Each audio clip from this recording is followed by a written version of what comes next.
Dr. Manoj Srivastava sir, Dr. Narsingh Verma sir, Dr. Anuj Maheshwari sir, Dr. Alok Gupta, Dr. Saurabh Srivastava, the entire team of UP Decon, and the name I must not miss, Dr. Sudhir, who has been constantly in touch with me regarding this program. So thank you so much, the entire team of UP Decon. I am a bit nervous today because this is my first oration. And I'm not usually that nervous on stage, but today I am. See, when we start our journey, it goes back 10 years when we start our journey from that last chair and we see people delivering orations, and we all dream, एक दिन मैं भी oration दूंगी. That time we don't even know. मैंने आज ही सुबह in fact Dr. Makkar से पूछा, sir, what is the difference between a normal talk and oration? But this is my first oration, and Dr. Anuj Maheshwari sir and UP Decon team, thank you so much. It's like a dream come true. छोटी-छोटी आंखें बड़े सपने देखती हैं. So this was one of the things which I was thinking कि कोई किसी दिन मुझे भी oration के लिए बुलाएगा. So thank you so much. And the best part is that I'm talking on the name of Dr. Sadikot. Dr. Shaukat Sadikot. I was so blessed to have him on one of the meetings with me, standing just by my side. Dr. Sadikot was a person from whom you could learn anything. He was a versatile genius. He could talk on any topic, especially when it comes to diabetes. Flawlessly, he could talk for hours, and I have learned from him. Not only sharing the platform, not only sharing the stage and the photograph, I have also shared a paper with him. So Dr. Sadikot and myself, we were the co-authors in one of the papers, so that is another honor, another blessing. Dr. Sadikot, Dr. Alok has already talked about him. He was a consultant endocrinologist at Jasloke Hospital. He was the founder president of Diabetes India, and under his leadership, Diabetes India has gone way ahead, and we all know Diabetes India is a huge organization presently. Under his leadership, the IDF Atlas was published, the Shaukat textbook of diabetes, we all are studying, we all read it, and it's one of the standard textbooks even today. So, I don't know how many of you remember this, but Dr. Sadikot had one standard opening of his talks, and that was KISS. That is, keep it small, keep it short, keep it sweet. So this is what I learned from him, keep it short and simple. I have been asked to talk about therapeutic inertia, the ground realities, and how to tackle them. I will try to keep it very short. Nothing new in my talk, nothing that I can really enlighten you with. You all know everything, so it's about therapeutic inertia. Just remember this one slide till the last of the session. And be honest with yourself. Are you guilty of treatment inertia in the management of type 2 DM? That is the only thing that you need to remember in the entire oration. Are you guilty? Are you doing it? So type 2 diabetes, it's a pressing health problem, and we all know it. That is why we are discussing it. That is why we are here. And it's a pressing health problem. And if you look at the projections, whatever we anytime estimate, we are failed by the disease. The projection is always far ahead, far beyond of what we plan, what we estimate. So we are estimating by 2045 that we will be somewhere around 700 millions. So this is probably, again, we are going to fail. If you look at the global picture, there's a huge burden across the globe. And that is the scenario why we are talking of diabetes and why we are facing this increasing number because of the inertia. We rank second, we were second, and we hope to remain second. We don't even want to become the leaders. We don't want to become first. We would like to become first in the care, the diabetes care. We would like to break the inertia. So this is the disease which affects huge population, and it is responsible for most of the complication. It's a huge economic burden as well. So when managing diabetes, the only thing that is important is time. And then we fail. So when we talk of time, we know the metabolic legacy effect. We know the metabolic memory effect. If you control diabetes well in the very first year, you do not allow the metabolic memory or the metabolic legacy to get built up. So the complications are postponed or maybe even prevented.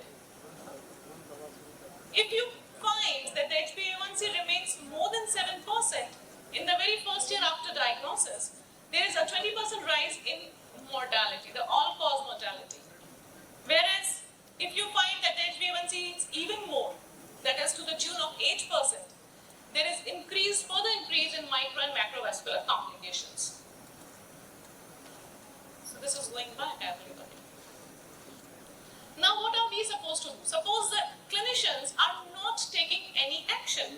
If we do not interfere, what will happen? The metabolic burden will go on rising, the risk of complications will go on increasing. But what if we intervene, if we take a timely action? If we take a timely action, we can prevent not only the complications but even the mortality. So if you delay the treatment even by 1 year, can you imagine the huge burden of population that we are dealing with? And delaying the treatment for 1 year will translate into so many lost years of life and so many huge economic burden. So that is the inertia we are talking about. So achieving early benefit, achieving early glycemic control will give you a better benefit, better quality of life that is translated, lowering the risk of micro and macrovascular complications and the cost benefits. So looking at the entire scenario and looking at the seriousness of the condition, the entire scientific force of the globe is working on this entire project. As a result, what we find? We find we are in the centenary years of insulin discovery.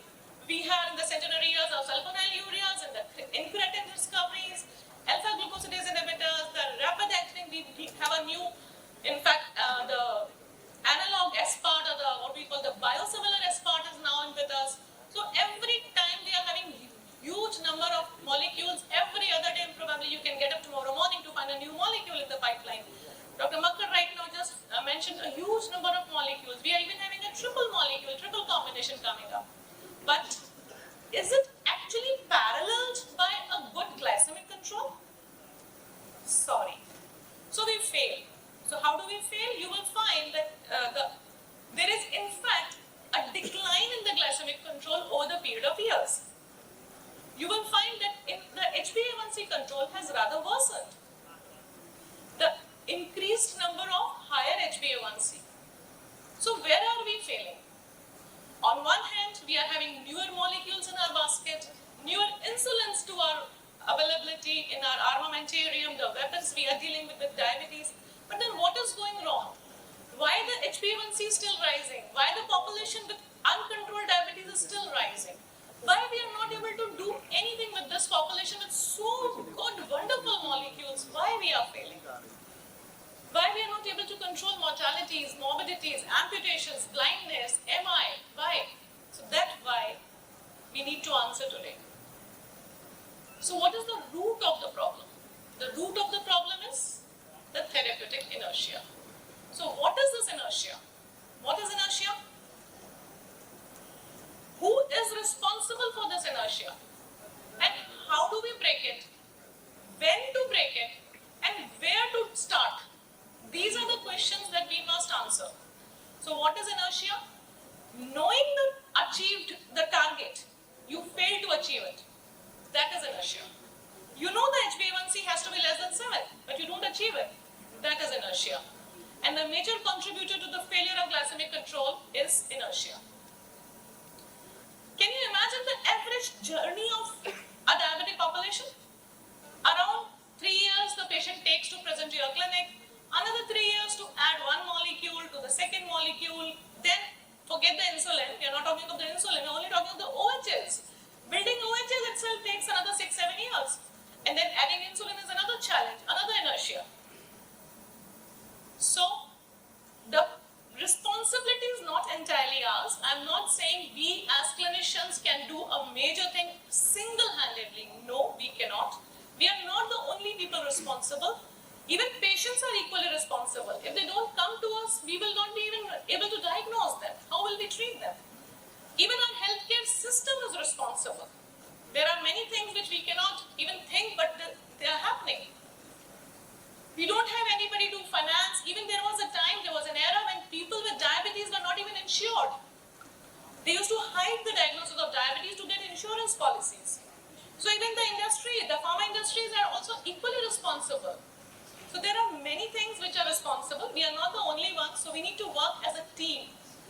So we have factors, the clinicians, the major challenge with us is time. If you are getting late to catch a flight for your other meetings, for your family or anything, and you have the last patient who's a newly diagnosed diabetes or uncontrolled diabetes, you will not talk of insulin, I'm sure. For once you will prescribe something, ठीक है अगले हफ्ते आना, एक हफ्ते ये दवाई लेके देखते हैं. So even we are, the biggest challenge that we have is time. We are so much restricted with time, and the biggest challenge with the patient is the fear of hypoglycemia. One hypo and the patient is thrown way back from our treatment. They will go from pillar to post with Ayurveda, homeopathy, alternative medicines, and lot many things. So we are not the only ones responsible. Patients are also responsible. Then the system, health system, there are so many policies. The government has lot many policies. The drug policies are there. If I talk of Rajasthan, we have RGHS, we have the free medicine supply, we have government hospitals. But every time the stock has a new brand, new molecule, new combination, and the effectiveness, the bioavailability is actually questionable. Actually questionable. I'm really not happy with the idea, but this is a fact. So we have a lot many barriers. We have barriers as clinicians, we have barriers as patients, and we have barriers as the providers. Now, what do you think are the types of inertias, or what are the levels of inertia? Now, this is a very interesting part. When Newton gave the concept of inertia, he talked of inertia at rest, inertia of direction, and inertia of motion. There were three types of inertias, right? We all have learned in our physics. But I don't know how diabetes was closely listening, and the diabetes started following the same laws of inertia. If you look at the HbA1c, either it will not move, we don't start, that is inertia at rest. If we start the treatment, still you will find that the HbA1c has a rising direction. So the inertia of direction is always there. And then the inertia of motion, the patient might never come back, continue the same molecule for years together. So I don't know why, but the inertia, all three laws are very closely applicable to our HbA1c and our diabetes also. Then even Newton was shocked, because there is something called level of inertia, which he did not even know. So we know that there are levels of inertia. There is inertia for one molecule, there is inertia for two molecules, then there is all the way go through with the level of insulin inertia. The injectable inertia is a new challenge.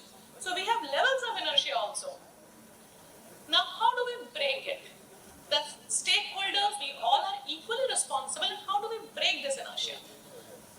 So out of all this gamut, the biggest and the boldest letter is education and time. So we need to give time and we need education. We need to teach, we need to educate. I have 6 more minutes to go. So how do we break this therapeutic inertia? Overcoming therapeutic inertia, or the OTI strategy is a new word, overcoming therapeutic inertias. So we have to give time, we have to optimize the treatment, we have to set the target. Within 6 months, HbA1c has to be controlled. We have to set a deadline. Then we can't manage the entire population. There's a huge 700 million. We can't handle everyone. So we have to empower, we have to delegate. We have to delegate our nurses, our diabetic educators, even our pharmacists and chemists. We have to educate everybody down the pipeline about the seriousness of diabetes and its complications. So education is the priority. Now, there was one study, there was a meta-analysis which is showing what was the benefit of teaching your pharmacists, diabetic educators, nurses, and the paramedics. And this study, meta-analysis, gave us that HbA1c is far better controlled if everybody down the pipeline is aware of the target and about the down titration and the up titration of insulin and even the drug regimes. So this study gave us that if you train everybody you come across, your paramedics, your nursing students, or even your chemists, and everybody in the hospital you come across, you can teach about the diabetes, the HbA1c control is better. So this is how we can talk about inertia to everybody with a systemic analysis. Now, just talking at individual level, if you talk about the clinician-related strategies, then yes, we have to be more time giving to our patients. We have to give more time to educate our patients. We have to teach everybody. People with diabetes, again, it is their responsibility to come for a regular follow-up and understand the significance of diabetes and its complications. System, again, the government system has to wake up to the needs of diabetes and its management and the good glycemic control. So we have to identify the people with diabetes. If the HbA1c is more than 9, as we were just discussing, that we all have EHRs, we have the technology, but we never review our technology. How many of us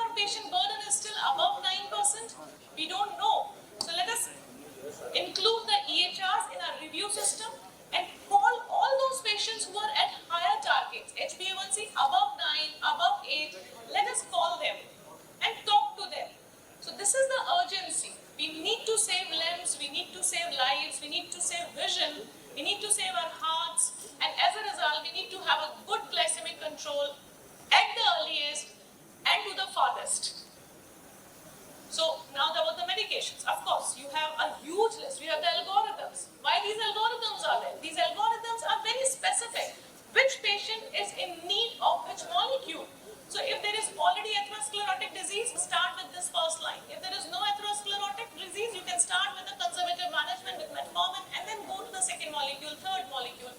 So these guidelines are very much in place, but we need to be very efficient with them and we have to apply them in our daily practice. So every time you need a review, 3 monthly review to break the inertia. You cannot forget the patient, you cannot forget that the HbA1c is still not controlled. So you have to review every 3 monthly. And then there is an embedded challenge of cardiovascular inertia. So you have to understand that all cardiovascular diseases are related to diabetes. So just discuss aspirin management, discuss the role of statin, discuss SGLT2I, because these are hacked molecules. These are the hacked molecules. These molecules have been hacked by the cardiologists now. And discuss the negative role probably of the glitazols. Then one line about the lifestyle and the behavioral approaches. As Dr. Arvind very rightly mentioned, the last line of every prescription is diet, exercise. What do you mean? The diet, what diet has to be taken? What restrictions? An exercise prescription has to be a separate prescription. It has to be included. When you talk of diet and exercise, just take your conversation subtly to the weight reduction. Talk of obesity. Draw their attention towards visceral obesity, visceral fat. Talk of weight reduction that helps in cutting down your insulin resistance. Very intelligently draw the attention towards the diet. Keep a display at your clinic. What should be the dough size? What should be the chapati size? What is the carbohydrate in this chapati? What is the carbs in the rice? So just talk, start the conversation, set the ball rolling. Whenever you prescribe, please get a printed, or maybe you can, if you write a prescription for exercise. And of course, be a role model. You can always be a role model. You can play, you can show them by living the example that what it is to have fun. You can always involve exercise in fun. This was a Garba dance which we did. So use your community because people are more conversant with their peer groups. So you have to know the community. If any community activity is going on, use that opportunity to talk out, convey the message. Use the media, the social media, the newspapers, the Facebooks, Insta. People are so much on the social media nowadays. Use the social media to spread awareness about the diabetes, the diets, the exercise, the targets. Use all this media. Then the psychological issues. People are not very happy to hear that they have diabetes and they are going to cut down your calories or carbohydrates. So you have to increase awareness. And you have to be with the patients, with the public, to make them feel that you are a part of them. So whenever you talk of diabetes, patients will come to you, I don't take medicines, I don't like medicines, can I take other alternatives? मैं मेथी दाना खा लूँगा, मैं नीम के पत्ते खा लूँगा, मैं एलोवेरा खा लूँगा, लेकिन दवाई नहीं खाऊँगा. So you have to explain what is the role of medicine, which medicine is required and why medicines are required. Then the technology. Everybody you can see will not have a glucometer, but everybody has a smartphone. So please use that smartphone technology for your benefit. Make them aware. You can use CGMS. You can teach them about technology. You can use again the social media platform can be used to teach, educate and make them aware. Smartphones, even artificial intelligence is now to our benefits. We can use artificial intelligence. We can use voice hearsays. You can make somebody speak in your voice. You can record messages and forward them. So they need to listen. They like listening to their doctors. Then whoever is in your team, make them talk to your patients at least once in a week. Make them make phone calls. Keep phone nurses if they are free. Make them make a phone call. Keep education very handy. Keep teaching. Anybody around you, you should educate. Awareness about HbA1c has to be done 3 monthly. Once a year, you have to evaluate your kidney functions, liver functions, your eyes, your heart, everything that has to be analyzed. Even in type 1, you have to assess the thyroid functioning, the celiac disease, you have to assess once a year. So all this education has to go through. They should know. Somebody needs to tell them. So education is very, very important. These numbers are very important. Why are they? These are not mere numbers. You have to tell them that these numbers have a meaning. Your treatment So this education is very, very important. And the last part, follow-up is required. You can't forget the patient that you have written a prescription and the patient is forgotten. You'll have to keep a system of a follow-up, and we all have technology, EMRs, EHRs, so follow-up is very, very important.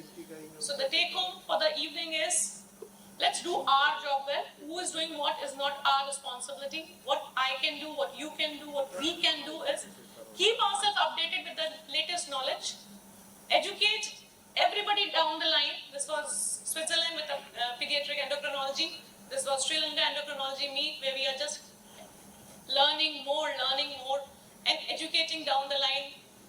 This was the fellowship of ACP. The goals of care, it has to go in a pipeline. The plan has to be in consensus with the patient, and the patient has to agree to your plan, and then the two of us can walk the same journey. That is about inertia. Let's deal with it, and it's always better to work smarter. If all of us have the common goal, we can achieve it.